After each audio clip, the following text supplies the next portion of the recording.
हाल ही में यूनेस्को ने लखनवी खान पान को अपनी सूची में तरजीह दी है और विश्लेषण किया है कि लखनऊ का खान पान सुस्वादु तो है ही, लेकिन वो सेहत के लिए भी बहुत फायदेमंद है।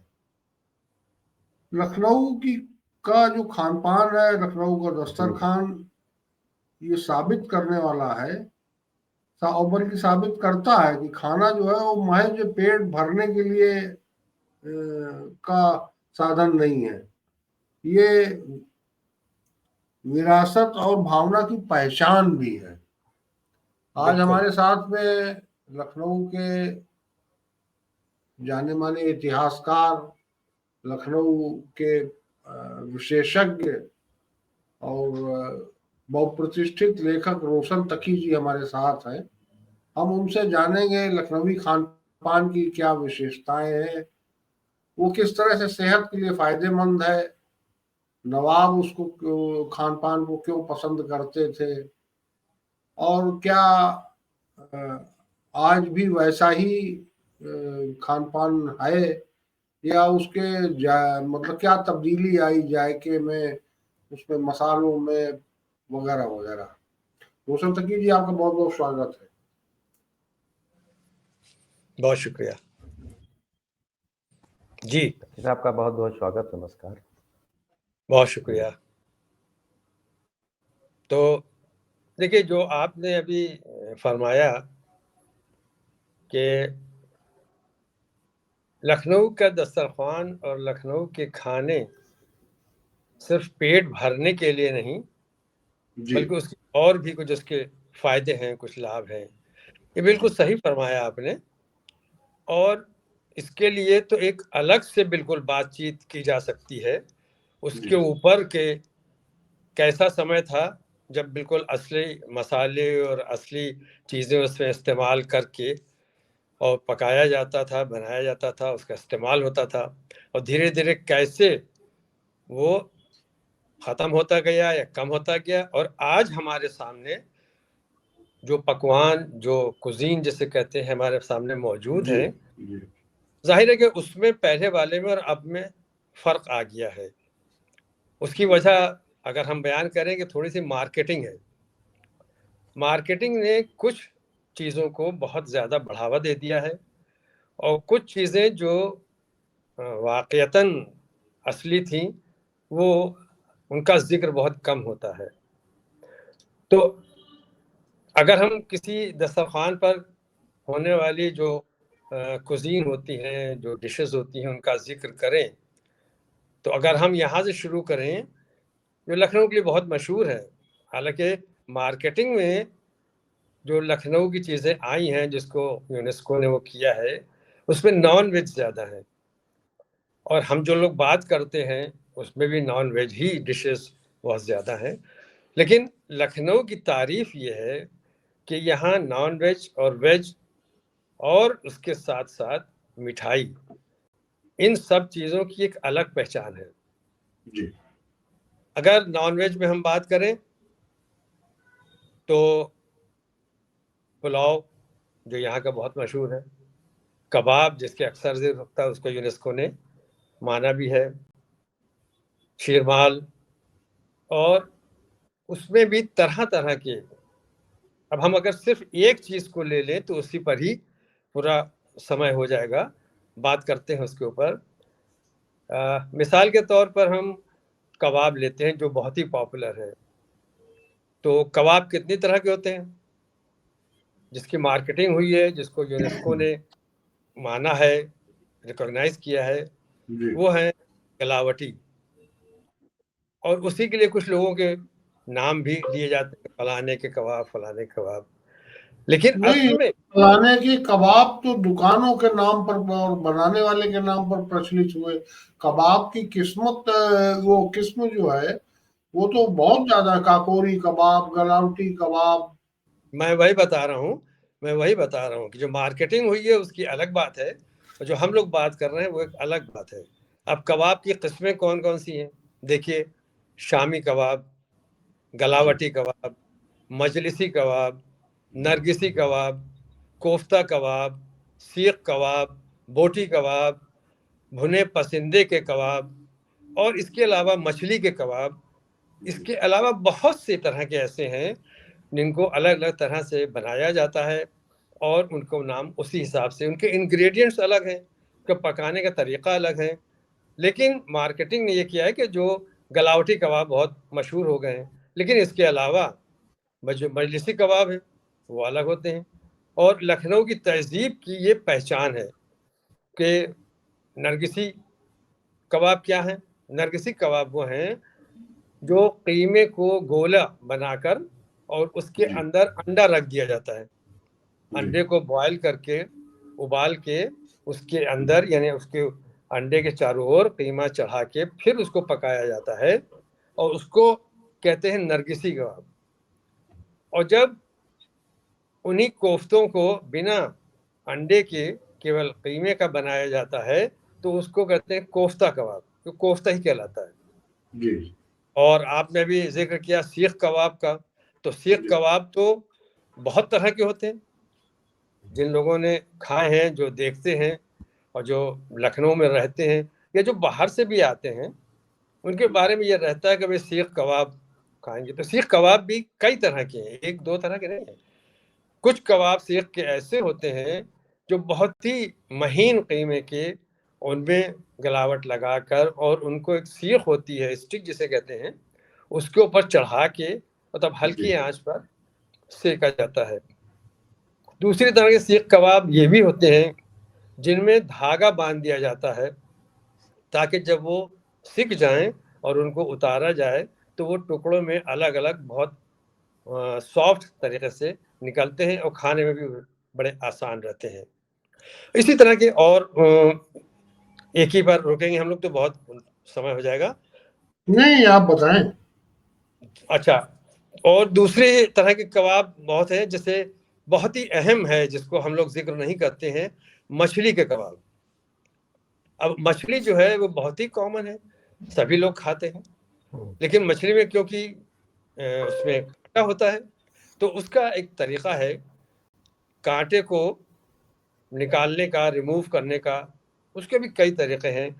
कुछ लोग जब मछली वाले से लेते हैं तो इस प्रकार से बनवाते हैं, उसे कहते हैं कि भैया कांटा निकाल दो। तो उसके लिए अंग्रेजी में शब्द चला है बोनलेस, बोनलेस मछली। लेकिन जो यहाँ के ऊपर बनाया जाता था पहले, उसमें कुछ इंग्रेडिएंट्स, कुछ एसिडिक चीज़ें ऐसी होती थी जिनके पानी में मछली को डाल देते थे बनाने से पहले, तो उसका वो कांटा गल जाता था और फिर उसको बहुत महीन कूट के और फिर उसको उसी तरह के कबाब की शक्ल जिस तरह की आप देना चाहें वो दे देते। वो मछली के कबाब कहलाते थे। आगे लखनऊ में जो कबाब की किस्में हैं वो लगभग कितनी होंगी? जितना मुझे मालूम है वो भी लगभग 15 से ऊपर है, लेकिन उसमें बहुत सी चीजें एक दूसरे से मिलती जुलती हैं और जो बहुत पॉपुलर हुई हैं वो इसी प्रकार के जो हमने अभी आपसे जिक्र किया। इसके अलावा जो हैं वो बहुत सी हैं और उसके पकाने वाले जो बावर्ची हुआ करते थे, अगर वो बावर्ची मरने से पहले अपने किसी शागिर्द को कुछ सिखा गए तो वो विधा, वो तरीका जिंदा है।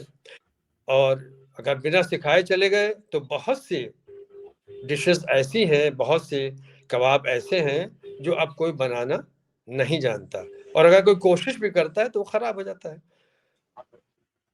तो ये भी एक आपसे प्रश्न रहेगा कि क्या घरों तक भी इसके बनाने की विधि, मसाले का अनुपात और मसालों की जानकारियां पहुंच सकी हैं या नहीं?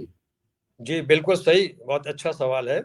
मैं आपसे बताऊं कि यहाँ के समाज में एक ये तरीका रहा है लखनऊ में कि जब लड़की की, बेटी की शादी हो जाती है तो उसके बाद माए, हर समाज की माए उसको समझाती है कि बेटा तुम्हें ससुराल में कैसी जिंदगी गुजारना है और किस तरह से अपने शौहर को, अपने हस्बैंड को खुश रखना है। उसके लिए जरूरी है कि तुम्हें वो चीजें खाना आना चाहिए जो उसको पसंद हो। तो अक्सर ये नई दुल्हनें पूछती हैं अपनी माँ से कि बताइए आप। तो मेरे पास एक ऐसी बहुत पुरानी किताब है जिसमें ये है कि एक माँ ने अपनी बेटी की जब शादी हो गई तो उसको ये खत लिखा कि बेटा ये तुम्हारी लिए बहुत ज़रूरी है कि तुम्हारी अज़दवाजी ज़िंदगी जो है वो कामयाब हो, अच्छी हो। इसके लिए ज़रूरी है कि तुम अपने शौहर को अच्छे खाने, अच्छे पकवान बनाकर खिलाओ और उसको खुश रखो। और मैं तुम्हें हर रोज़ या हर दूसरे दिन एक ख़त लिखूंगी जिसमें कोई एक नया पकवान होगा, उसमें क्या मसाले इस्तेमाल करना है, किस तरह उसको पकाना है और कैसे उसको पेश करना है, उसकी सारी डिटेल मैं तुम्हें बताऊंगी। चुनांचे वो किताब बहुत बहुमूल्य है, आज वो अवेलेबल नहीं है, लेकिन उसमें जो उसकी रूह है, जो असल चीज़ है, वो यही है कि किस तरह से पुराने लोगों ने नई बीत पीढ़ी के लिए और समाज में दूसरे बच्चों के लिए उन चीज़ों को ट्रांसफ़र किया है, वहाँ तक पहुँचाया है जो आपने सवाल पूछा था। हमारे साथ में हमारे साथी हैं वरिष्ठ पत्रकार अनुराग शुक्ल जी, ये भी आपसे कुछ प्रश्न करेंगे, कुछ जानना चाहते हैं लखनवी दस्तरखान के बारे में। लखनवी दस्तरखान के बारे में तकी साहब ने बताया, कबाब के बारे में। एक मेरा थोड़ा पहला बेसिक सवाल है कि जैसे जो हम लोग नॉनवेज खान पान की बात करते हैं क्यूजीन में, तो आप रेस्टोरेंट मुगलई या कॉन्टिनेंटल जो भी देखेंगे अक्सर लिखा रहता है मुगलई से। तो मुगलई खान पान और लखनऊ के खान पान में कोई फर्क है, इनमें कोई सिरा जुड़ता है या दोनों अलग हैं ट्रेडिशन?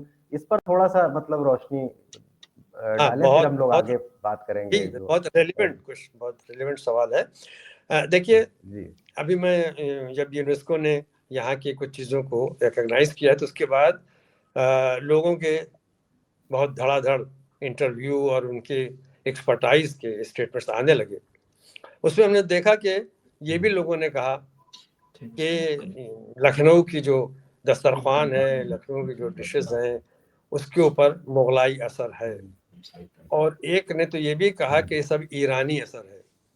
तो मैं आपको बताऊं, आपके प्रश्न के उत्तर में हाँ, ये बहुत ज़रूरी है कि देखिए, दिल्ली दरबार जो था, मुगल दरबार तो था, और अवध का दरबार तो था, उसमें एक बेसिक डिफरेंस था। वो डिफरेंस ये था कि लखनऊ के नवाबीन ने, लखनऊ के हुक्मरानों ने हर चीज़ में रिफाइनमेंट यानी बारीकी, हर चीज़ को और खूबसूरत और मज़ेदार बनाने की कोशिश की। चुनांचे यहाँ जो यहाँ चीज़ें थी उसके लिए 3 खे मशहूर थे। एक खुश रंग यानी अच्छा रंग हो, दूसरा खुशबूदार यानी खुशबूदार होना ज़रूरी है, और तीसरा खुश जायका यानी उसका टेस्ट, उसका जायका भी अच्छा होना ज़रूरी है। और ये तीनों चीज़ें दिल्ली के मुग़ल दरबार या मुग़ली दस्तरखान पर उतनी नहीं थी जितनी यहाँ थी। अब मैं मिसाल के तौर पर एक मिनट मैं आपको जरा सा इंटरवीन कर टोकता हूँ। ऐसा क्यों था? मतलब कोई बहुत छोटे में कि ऐसी क्या वजह है कि दिल्ली लखनऊ में बहुत नफासत थी और दिल्ली में उतनी नहीं थी? जैसा आप भी करो, खान पान को ही अगर एक मामला लेने तो। नहीं, देखिए, ये तो मैंने आपसे बेसिक बात कही ना कि मुगल जो बादशाह थे, दिल्ली जो जहाँ हुकूमत थी, उनमें सब तरह के लोग थे। तुर्की के भी थे, अजरबैजान के भी थे, अफगान बहुत सारा, मतलब उनको वो करके चलना पड़ता था जी। तो उन लोगों ने सब मिला जुला के एक चीज तैयार की थी। तो उसमें उतनी रिफाइनमेंट, उतनी नज़ाकत, उतनी नफासत और उतना देखभाल नहीं थी जितना अवध के नवाबों ने किया। लखनऊ उसके पीछे बेसिक यही था कि इनके मिजाज में, अवध के जो नवाबीन थे उनके मिजाज में जिंदगी के जितने भी शोबे थे, जितने भी डिपार्टमेंट्स थे, उनमें उनका हर चीज़ में रिफाइनमेंट उन्होंने लगाया। और ख़ास तौर से खाने पीने में तो इतना ज़्यादा कि हर आदमी मशहूर हो गया। हाँ, मशहूर हो गया। मैं जो बात कह रहा था, मिसाल के तौर के ऊपर आप देखिए, जैसे अब हम पुलाव या बिरयानी को ले लें। आज हर आदमी बिरयानी कहता है, लखनऊ की बिरयानी नहीं है। लखनऊ में पुलाव होता था, यखनी पुलाव। बिरयानी देन है पुलाव शब्द दिल्ली। हम लोग फर्क हम है। लोग अपने बचपन में भी इस तरह की चीजों को पुलाव ही कहा जाता था, अभी 20-30 साल पहले तक। नहीं, पुलाव अब भी है। देखिए जो वेजिटेरियन बनता है हाँ, उसे क्या कहते हैं, मटर पुलाव, हाँ, पनीर मटर पुलाव। पुलाव, हाँ जी जी। मटर की जो है बिरयानी तो नहीं बनती ना। हाँ, नहीं बनती है। हाँ? या सूखे हुए ड्राई फ्रूट्स की बिरयानी तो नहीं बनती ना, पुलाव बनता है। तो बिरयानी की भी बीच में आपको रोक रहे हैं, बिरयानी की भी किस्में बहुत ज्यादा है, कई प्रकार हम की उस उसमें। पर बात में आएंगे, पहले इनके बात का जवाब दे दें जो आपने बताया है। तो पुलाव और बिरयानी में बेसिक फर्क क्या है, जो मैंने आपसे कहा, रिफाइनमेंट, वही नफासत रिफाइनमेंट। वही है। बिरयानी में जितने भी मसाले डाले जाते हैं सब खड़ा मसाला कहलाता है। इलायची, लौंग, बादाम, ये जो भी है ना, सब खड़ा मसाला होता है। जब आप खाइए तो सब मुंह में आता है। काली मिर्च आ गई मुंह में आपके, अब आप चबा रहे हैं, उसका टेस्ट अलग हो गया। लौंग आ गई, उसकी लौंग आ तेजी गए। आ गई। ये है बिरयानी। पुलाव में वो बात नहीं है।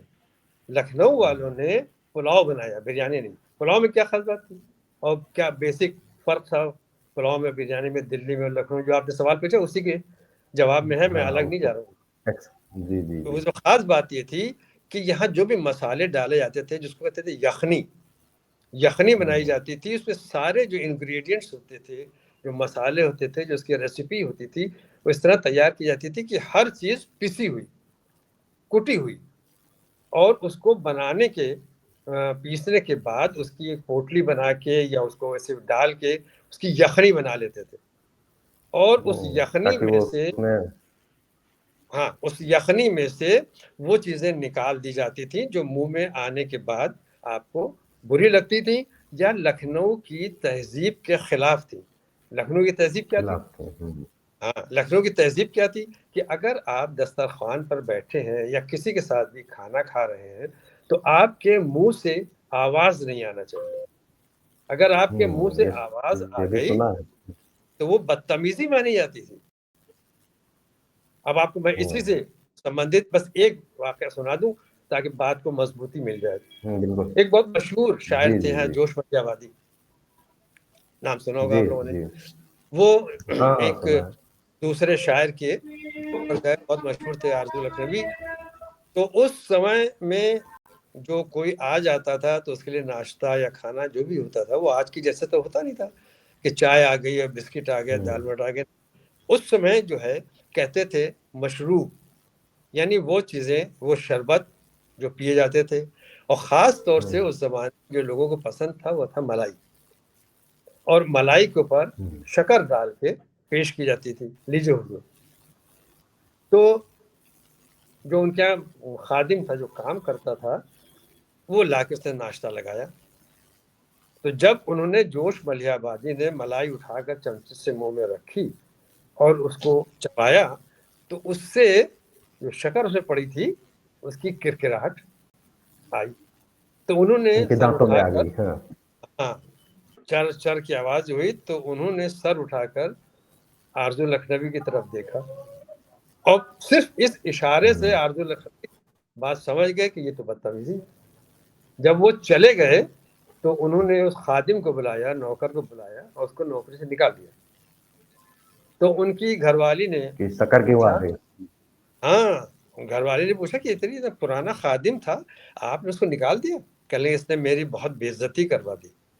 इस कमबख्त को ये नहीं मालूम कि मलाई के ऊपर जो शक्कर डाली जाती है वो पीस के डाली जाती है ताकि खाने में मुंह से किरकिराहट की आवाज, करकर की आवाज ना आए।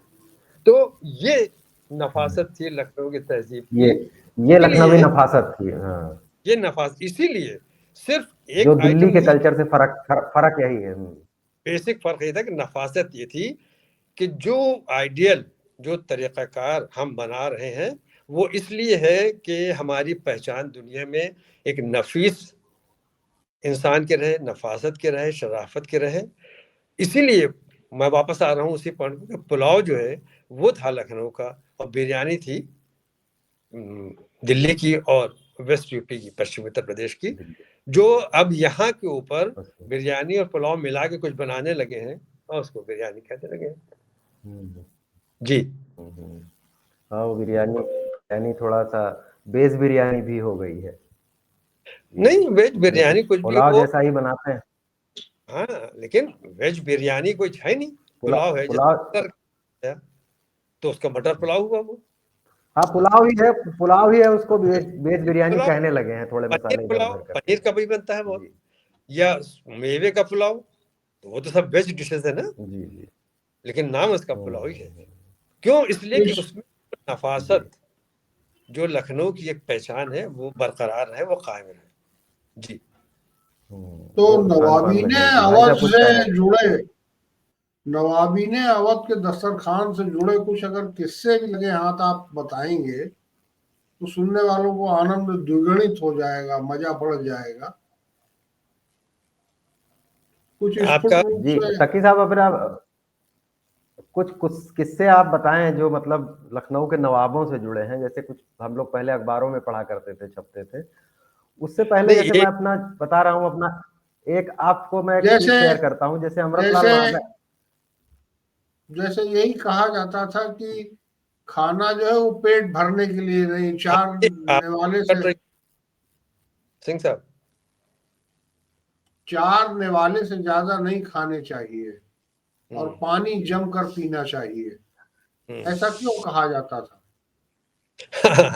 देखिए, ये तहजीब जो यहाँ की थी, अभी बहुत खानदानों में, बहुत सी फैमिलीज में बरकरार है, और कुछ लोगों ने उसको जो अपनाया है तो उसमें तब्दील कर ली, बदलाव कर लिया है। दस्तरखान पर बैठने के बाद ये दो तरीके थे जो नफासत का, यहाँ की पहचान थी। पहली बात तो ये थी कि जब तक साहिब खाना उसे कहते थे जिसने आपको बुलाया है, जिसने दस्तरखान बिछाया है, दस्तरखान लगा दिया, लेकिन जब तक उसने ये नहीं कहा कि शुरू कीजिए जनाब, शुरू कीजिए, तब तक आप उसमें एक चीज भी छूते नहीं थे, खामोशी से बैठे। जब उसने कहा कीजिए, ये शुरू कीजिए, तो आपने शुरू किया। अब उसमें ये होता था, खास चीज ये थी, लखनऊ के जो पुराने खानदान आज भी हैं, कहा यह जाता था कि हाथ की चारों उंगलियां और अंगूठे नहीं निवाले में आना चाहिए, सिर्फ 3 उंगलियां और अंगूठा। ये जो छुंगलियां होती थी, लास्ट फिंगर, ये हमेशा इसको टच नहीं करती थी। ये 3 उंगलियां और अंगूठा, इसी से निवाला बनाकर खाया जाता था। और उसके लिए खाने के बाद ये होता था कि अगर आपने 4 निवाले या 5 निवाले या 3 निवाले खाए और उसके बाद आपको खाने में मुश्किल हो रही है, या हलक से नहीं उतर रहा है, या मिर्च ज्यादा हो गई है, तो आप पानी पीजिए, बजाय इसके कि आपने ज्यादा ले लिया और खांस रहे हैं, तो बदतमीजी कहलाती थी वो। तो इस चीज का, इस नफासत का, इस नजाकत का आपको दस्तरखान पर ख्याल रखना है कि आप 4 निवाले जो आपने फरमाया, वो मुहावरा है। 4 निवाले खाने के बाद आप अच्छा, 1 घुट पानी, 2 घुट पानी पिए, तब फिर आप आगे बढ़े। ये ये भी एक का, और दस्तरखान पर या बैठने का जो एक तरीका था, वो एक है इस तरह। जी। एक चीज मैं ये पूछना चाहूंगा। जी जी, पूछिए। ये जो खान पान की, लखनवी खान पान की जो चर्चा है, नफासत की बात आपने बताई कैसे कैसे होता था। एक तो हो गया कि जो नवाब, रियासत, अमीर लोग जुड़े हुए थे, अगर हम पुराने समय पे ही जाएं, मतलब अंग्रेजों के शासन संभालने से पहले की बात करें, जबकि ये पूरा इलाका तो खेती वाला था, तो आसपास खेती, मतलब किसान समाज ही रहता था। तो उस वक्त का जो तत्कालीन लखनऊ था नवाबों के वक्त का, तो ये जो कल्चर रिप्रेजेंट होता है वो केवल नवाबों का था, या उस कल्चर में जो आम लोग का खान पान भी था वो भी कुछ उसी दिशा में था, या वैसा था, या बिल्कुल डिफरेंट था कि आज हम नवाबों के खान पान को ही कल्चर कह दे रहे हैं? इसको बिल्कुल थोड़ा सही सा आपने सवाल संक्षेप किया है, और ये सवाल बहुत जरूरी भी है यहाँ के ऊपर। आमतौर से लोग जो जिक्र करते हैं कि अरे भाई नवाब थे और बहुत खाते थे और ये खाते थे, लेकिन बात असलियत ये है कि वो दौर ऐसा था जिसमें समाज में जो हमारे यहाँ आजकल लेवल बने हुए, स्तर बने हैं, वो नहीं था, वो बिल्कुल नहीं था। अगर कोई चीज खाने पीने की किसी नवाब की, किसी रईस की, किसी पैसे वाले की थी, तो वही चीज कम दर्जे के जो लोग थे, कम पैसे लोगों वाले का थे, वही उनकी भी थी। लेकिन सिर्फ एक फर्क था, मैं आपको मिसाल दूं, एक फर्क था, जैसे शरबत है, जैसे उसे मशरूब कहते थे उस जमाने में, शरबत।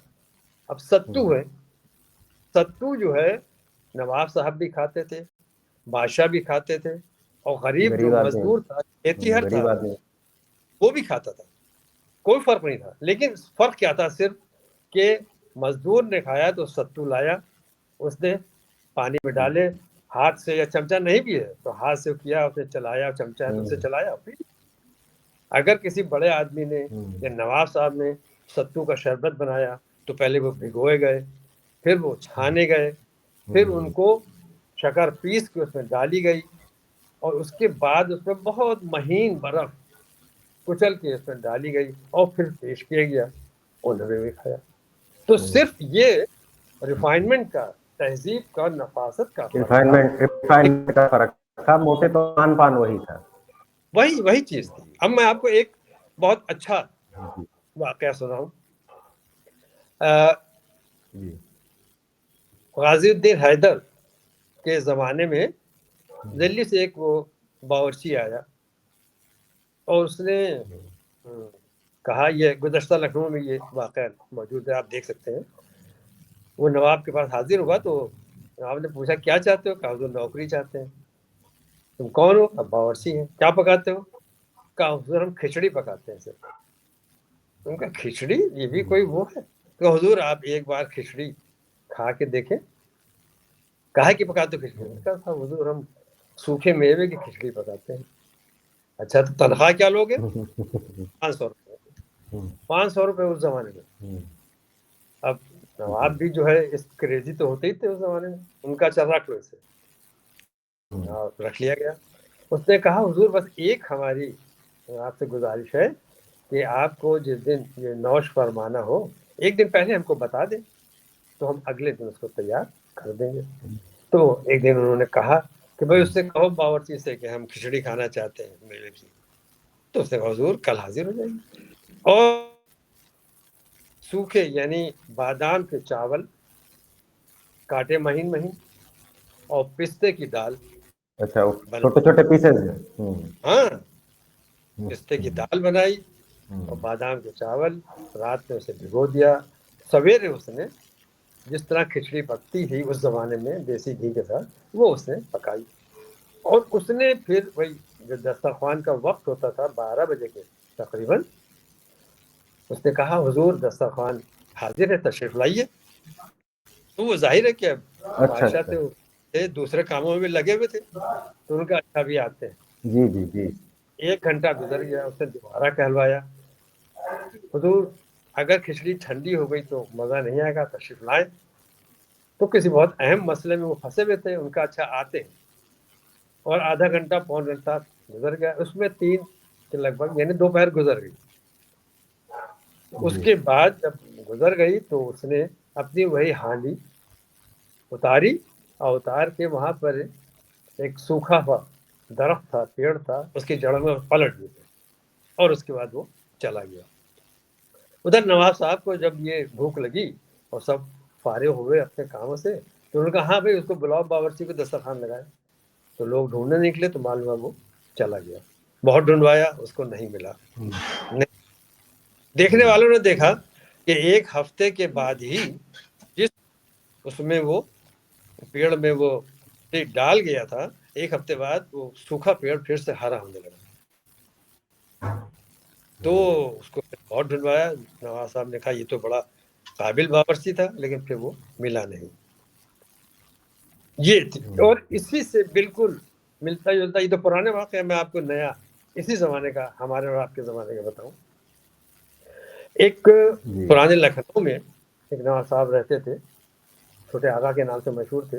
उनके लिए ये मशहूर था कि वो सुबह उठकर हाथी से जोर करते थे, यानी अब कसरत जो करते थे हाथी के साथ करते थे। तो उनसे मजाक में किसी ने पूछा कि हुजूर सुना है कि आप हाथी के साथ कसरत करते हैं और जोर करते हैं? तो उन्होंने हंस के कहा, हाँ बात तो कुछ ऐसी है, लेकिन ये भी सच है कि हम जोर करते हैं, वो जोर नहीं करता। अगर वो करता तो हम यहाँ ना होते।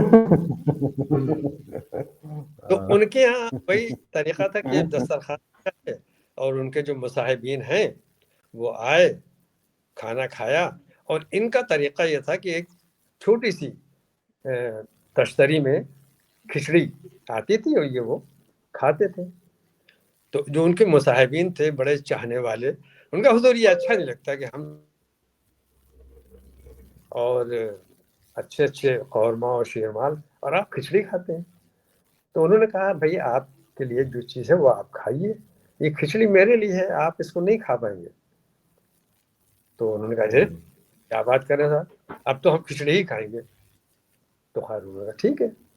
अगले दिन उन्होंने अपने खादिमों से कहा कि भाई इनको एक खिचड़ी ला दो हमारी, लेकिन थोड़ी सी लाना, क्वार्टर प्लेट में, तश्तरी में। खैर वो आई खिचड़ी, और एक साहब जो बहुत ज़्यादा बोल रहे थे उनको उन्होंने खिला दी, वो खा ली। उसके बाद सब खा पी के दस्तरखान उठ गया। आधा घंटा भी नहीं बीता था कि उन्होंने पानी मांगना शुरू किया। पानी पीते जा रहे हैं, इतना पानी पी लिया कि लगने पेट फट गया। कहने लगा मुझे तो तबीयत खराब हो रही है, मैं ये होगा वो उल्टी हो रही है। तो उन्होंने कहा कि मैं आपसे मना कर रहा था, आपने माना नहीं। अब उनको वो एकदम से लेट गए, आंखें आगे चढ़ गई। तो खैर उन्होंने फौरन हकीम साहब को फ़ोन किया। ये अभी बात है, हकीम साहब आलम साहब यहाँ जिंदा थे, मशहूर थे, बहुत हुआ करते थे। हुआ करते थे आलम साहब। उनको उन्होंने फौरन बुलाया। तो जब हकीम साहब आए तो कहा क्या हुआ, तो उन्होंने पूरी वाकया बताया कि भाई जो मैं खिचड़ी खाता हूँ वो इनको दे दी मेवे वाली, और ये उसको हजम नहीं कर पा रहे हैं कि पानी पिए जा रहे हैं। तो हाँ, हकीम साहब ने कहा कि हुजूर हमने मना किया था कि जो आप खाते हैं वो ये लोग नहीं खा पाएंगे, इसलिए कि एक तो उसमें नफासत बहुत है, दूसरी बात ये आप जो कुछ हाजमे के लिए चीज़ें खाते हैं वो ये लोग नहीं खा पाते। और उसके बाद उन्होंने दवा ववा दी और उसको 24 घंटे लगे उनको नॉर्मल होने में। तो इसलिए थोड़ा सा तब्दीली आई है, बदलाव हुआ है, लेकिन नफासत अभी भी बाकी है। जो कर पाते हैं वो करते हैं, जो नहीं कर पाते हैं उनके लिए छूट है। खान पान के ऊपर साज सज्जा के लिए भी बहुत ध्यान दिया जाता था, और साज सज्जा भी ऐसी होती थी बहुत हैवी, बहुत उसको जितनी वो खूबसूरत देखने में लगती थी उतनी सेहत के लिए भी, ऐसा उल्लेख भी किताबों में मिलता है। जी जैसे हाँ, बिरयानी ही है, उसके ऊपर अनार के दाने ये वगैरह वगैरह डाल के, सूखी मेवा डाल के, और तमाम कुछ ऐसे मसाले ऊपर छिड़क करके उसको ऐसा रूप दे देते थे कि उसको देखकर आदमी ललचाता तो था ही, लेकिन उसकी बड़ी गुणकारी होती थी। नहीं, मैंने आपसे बताया अभी शुरू में ही कि यहाँ जो पुलाव होते थे बहुत तरह के होते थे। एक होता था मोती पुलाव। मोती पुलाव ये होता था कि उसमें इसी तरह के जो अनारदाने हैं या और जो छोटी छोटी चीज़ें हैं उनसे उनको सजाया जाता था और सजाने के बाद पेश किया जाता था। तो एक तो वो डाइजेस्टिव होते थे, जो भी देखने में बहुत अच्छा लगता था, और जब वो लोग खाते थे तो उसका बहुत अच्छा होता था, और उसको हजम करने में कोई ज़्यादा मुश्किल नहीं होती थी। इसकी एक मिसाल ये है कि पुलाव के अलावा जो यहाँ पर स्वीट डिश होती थी, मिठाई होती थी, उसमें एक बहुत ख़ास चीज़ होती थी जिसे कहते थे मुज़ाफ़र। वो लोग जानते ही नहीं अब, और उसके बनाने वाले भी ख़त्म हो गए हैं। तो मुज़ाफ़र के लिए मशहूर था कि वो इतना खूबसूरत होता था देखने में कि उनको लगता था खाने वाले को, लेकिन वो ज़्यादा खा नहीं पाते थे। एक फल आता है अनानास, अनानास से वो बनाया जाता था, उसको कहते थे अनानास का मुज़ाफ़र, और उसमें कुछ हल्का सा नमकीन पना भी होता था, मिठास भी होती थी। तो दो तरह का टेस्ट होता था, और उसमें अनानास के टुकड़े और अनानास का शरबत, अनानास का जूस मिला होता था।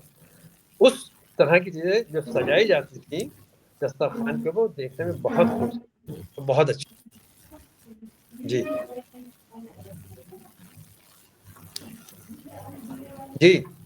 क्या अभी भी खान पान में जो उपलब्ध है उसका कुछ अंश या कुछ रूप देखने को मिलता है? हाँ, अभी मैंने आपसे बताया ना कि जो बुजुर्ग लोग थे, जो उस जमाने के, या ये सिर्फ कला घरों तक सीमित रह गई और बाजारवाद ने उसको लकीर पीट रहे हैं? मैंने वही वही बात आपसे शुरू में ही कही कि मार्केटिंग ने दस्तरखान की नफासत के ऊपर बहुत असर किया है। मार्केटिंग में तो फलाने दुकान के नाम से, फलाने फलाने के नाम से मालूम है कि वो एक आइटम मशहूर हो गया, लेकिन वो लखनऊ की पहचान या लखनऊ की नुमाइंदगी नहीं है। लखनऊ की नुमाइंदगी आज भी कुछ बड़े घराने जो हैं वो कर रहे हैं, जैसे कई राजे महाराजे हैं, नवाब हैं, तालुकदार हैं, या लखनऊ में रहने वाले जो ख़ानदानी पुश्तैनी लोग हैं, उनके घर में जब आप जाइए, या ख़ास तौर से कोई टूरिस्ट या कोई घूमने वाला बाहर से आते हैं, तो जब ये ख्वाहिश करते हैं कि भाई हम कोई ऐसी डिश, कोई ऐसी दस्तरखान पर बैठना चाहते हैं, ऐसे कुजीन के ऊपर जिसका एक राबता हो, कनेक्टिविटी हो पुराने सुनने से, तो अगर उनके यहाँ वो पुराने बावर्ची मौजूद हैं या उस तरह पकाने वाले हैं, तो पुराने तर्ज की चीज़ें पकाते हैं और उसको सर्व करते हैं। मैं मिसाल के लिए एक चीज़ आपको बता दूं, जैसे आम तौर से स्वीट डिश में होती है शाही टुकड़ा। शाही टुकड़ा हर आदमी जानता है और दुकानों पर भी बिकने लगा है, लेकिन जो शाही टुकड़ा आज हम और आप खाते हैं वो कतई कतई शाही टुकड़ा नहीं है। वजह क्या है उसकी? बिल्कुल उसकी शक्ल, रंग, रूप, खाने का तरीका, सर्व करने का तरीका सब बदल गया है। शाही टुकड़ा जो आज होता है, इसमें ये डबल रोटी से बनता है, और डबल रोटी अंग्रेजों की देन है। चाशनी में भिगो देते। हाँ, ये डबल रोटी अंग्रेजों की देन है, तो इससे हम शाही टुकड़ा क्यों कहें? लेकिन अब कह रहे हैं लोग, कहते हैं शाही टुकड़ा कह रहे हैं। अच्छा, एक इसी सब लगे हाथ ये बता दीजिए कि जब अंग्रेज रहे, मतलब लखनऊ में अंग्रेज आ गए रेजिडेंसी, और तब उसके बाद आ गए, और वो बिल्कुल ट्रांजिशन टाइम था जब खान पान, मतलब नवाबी या लखनऊ का अपना तरीके खान पान था, तो अंग्रेजों का असर जो है, मतलब मैं ट्रेडिशनल चीजें देखा हूँ, जैसे बहुत शहरों में बहुत हो गई, डबल रोटी का ही जैसे आपने जिक्र किया, वो बहुत खान पानों में बढ़ा। लखनऊ में कैसे उसको, कैसे आया, कैसे नहीं आया, क्या फर्क डाला या नहीं डाला, जो भी हुआ हो, मतलब अंग्रेजों के समय, क्योंकि वो थोड़े दिन तो चला ही, मतलब जब तक खान पान तो बहुत जाते जाते ही चला है। नहीं, देखिए इसमें एक बात ये हुई कि अंग्रेजों की ने जो पॉलिसीज, जो राजनीति अपनाई, उन्होंने डिवाइड एंड रूल वाला तरीका था। जो यहाँ का, जिसको उर्दू में ज़माने में कहते थे बालाई तबका, यानी अपर क्लास, अपर क्लास को उन्होंने वो कर लिया, मिला लिया, किसी को खान बहादुर बना दिया, किसी को राय बहादुर बना दिया, और उनको ला के अपनी टेबल पर बैठा दिया। तो उनके यहाँ ये हुआ कि वो बदल बस इसीलिए मैं पूछ रहा था कि आप इसकी, उन लोगों का खान पान, बड़े लोग थे, वो पहले वही रहा होगा, बदलने के बाद उनके खान पान कैसे बदला, वही बात मैं पूछना चाह रहा था। मैं वही बता रहा हूँ ना कि पहले जो पहनावा था, पहले खाने का तरीका था, दस्तरखान था, वो सब चीज़ें जो है अंग्रेज़ों ने, आइए खान बहादुर साहब आपके लिए टेबल हाजिर है, और उन्होंने अपने साथ उसको बैठा लिया। तो खान बहादुर साहब और राय बहादुर साहब टेबल पर बैठ गए। अब जाहिर है कि जब उन्होंने वहाँ ये खाया पिया, तो उनको ये हुआ कि हम भी बड़े साहब को, गवर्नर साहब को अपने बुलाएं। तो अब इनके सारी लोग वो है तो उन्हीं के जैसा खाए पिए। अब इनके सारी जो थी लखनऊ की, वो उनके अंदर थी, तो उन्होंने वही काम किया, उनको बुलाया और अपने भी डाइनिंग टेबल लगा ली। तो इस तरह थोड़ा परिवर्तन, थोड़ा तब्दीली आई, लेकिन एक तबका ऐसा था जिसने उसको बना के रखा, और वो उसमें से कुछ हिस्सा अभी भी पुराने लोगों में बाकी है। जी जी जी तकी साहब, कौन सी ऐसी अंग्रेजों के खान पान, कौन सी ऐसी मिठाइयां हैं जो नवाबी दौर से अभी तक चली आ रही हैं, अभी तक कायम है और मिल रही हैं? हाँ, कौन कौन सी हैं? कौन सी हैं? देखिए, नवाबी दौर से और आज तक जो समाज के हर तबके में पॉपुलर है, मशहूर है, जानने वाली है और इस्तेमाल की जाती है दस्तरखानों के ऊपर, उसमें है सबसे पहली खीर। खीर कई तरह की है, चावल से बनाई जाती है, शकरकंद से बनाई जाती है और दूसरी चीज़ों से भी बनाई जाती है, पिस्ते की खीर और अनानास की खीर। तो खीर तो आज भी उस ज़माने से आज तक मशहूर है और समाज के हर तबके में हर जगह उसका इस्तेमाल होता है। उसी से अब दूसरे तरीके से जो खीर पकाई जाती है उसमें है फिरनी, और फिरनी जो है उसमें थोड़ा सा अंतर होता है, चावल थोड़ा ज़्यादा हो जाते हैं।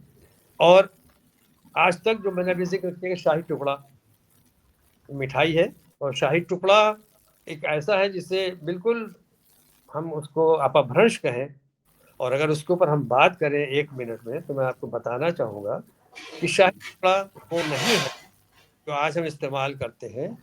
इसका नाम रॉयल पीस है, अंग्रेज़ों का दिया हुआ, और वो है डबल रोटी से बनता है।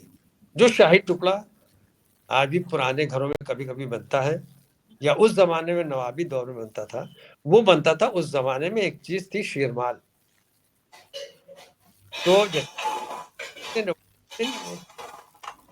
तो शीरमाल से शीरमाल को दूध में भिगोकर मुलायम करके फिर उस पर हल्की उसके ऊपर जिससे एक कपड़ा होता था जिसे तंजेब कहते हैं, तंजेब में लपेट कर उसको गर्म पानी में खौलते में उसके ऊपर जो भाप निकलती थी उसके ऊपर लटका देते थे, और जब वो बहुत वो हो जाता था मुलायम, तब एक शीरा तैयार करते थे, ज़ाफ़रान डालकर शक्कर का शीरा जो तैयार हो जाता था। बहुत इसमें रिफाइनमेंट बहुत ज़्यादा है, डिटेल में जाएंगे तो बहुत टाइम लग जाएगा। और जब वो तैयार हो जाता था तब इस टुकड़े को जो छोटे छोटे शक्ल में होते थे उसमें डाल देते थे, और डालने के बाद थोड़ी देर बाद उसको निकाल लेते थे, और निकालने के बाद फिर उसके ऊपर जो मलाई होती थी, मलाई की लेयर लगा के तब पेश करते थे, उसको कहते थे शाही टुकड़ा। इस तरह जो आप पूछ रहे थे कि क्या फर्क आया है, कुछ चीजें हैं अभी लेकिन लोग उसको जानते नहीं, और बाय द वे कुछ लोग जानते हैं और हम लोग जब हम और आप बात करते हैं तो उसका जिक्र आ जाता है।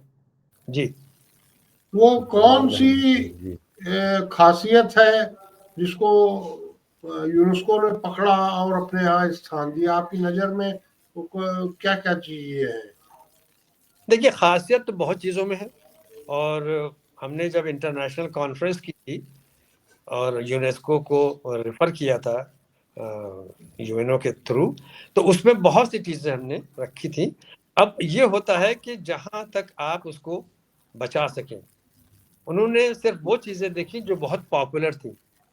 अब जाहिर है कि उनको आज ही की दुनिया के हिसाब से करना था, उन्होंने शाही टुकड़े को नहीं कहा, लेकिन वो जो पॉपुलर थी, जैसे अब पॉपुलर है कबाबी, हालांकि ये भी नहीं मालूम कि कबाब कौन से पॉपुलर है, कौन से अच्छे हैं लखनऊ के, लेकिन जो उनको फीडबैक दिया गया, जो उन्होंने इंफॉर्मेशन कलेक्ट की, उसके हिसाब से उन्होंने कर दिया। और जैसे उन्होंने मक्खन मलाई को भी रिकॉग्नाइज किया है। मक्खन मलाई जो है लखनऊ की एक स्वीट डिश भी है और एक पहचान भी है, जो जाड़ों में ही मिलती है, गर्मी में वो नहीं मिलती है। मक्खन मलाई आपने देखा होगा, और उसके लिए आज भी लोग जानते हैं कि वो बुढ़ा खाए तो जवान हो जाए, तो जवान खाए तो पता नहीं हो जाए। हल्की सी एक उसमें मिठास होती है और इतना फूला हुआ दूध होता है कि वो मक्खन मलाई ही कहलाता है, सब उसको खा सकते हैं। जी, तो काफी विस्तार से आपने बताया। शुक्ला जी को भी कुछ और भी जिज्ञासा है तो चलते चलते उसका भी। देखिए ये जो टॉपिक है, ये उन्वान है, बहुत विस्तृत है, बहुत लंबा है, बहुत बड़ा है इसका बहुत फलक है। विस्तृत। इसमें फिर कभी हम लोग और आगे रखते हैं, जी, विशेष रूप से तय कर लेंगे पहले से बात किस विषय पर बात करना है। आज तो जनरल बात हो गई, अब अगली बार कुछ ऐसी जनरल बात आज हुई। चलिए शुक्रिया बहुत बहुत। जी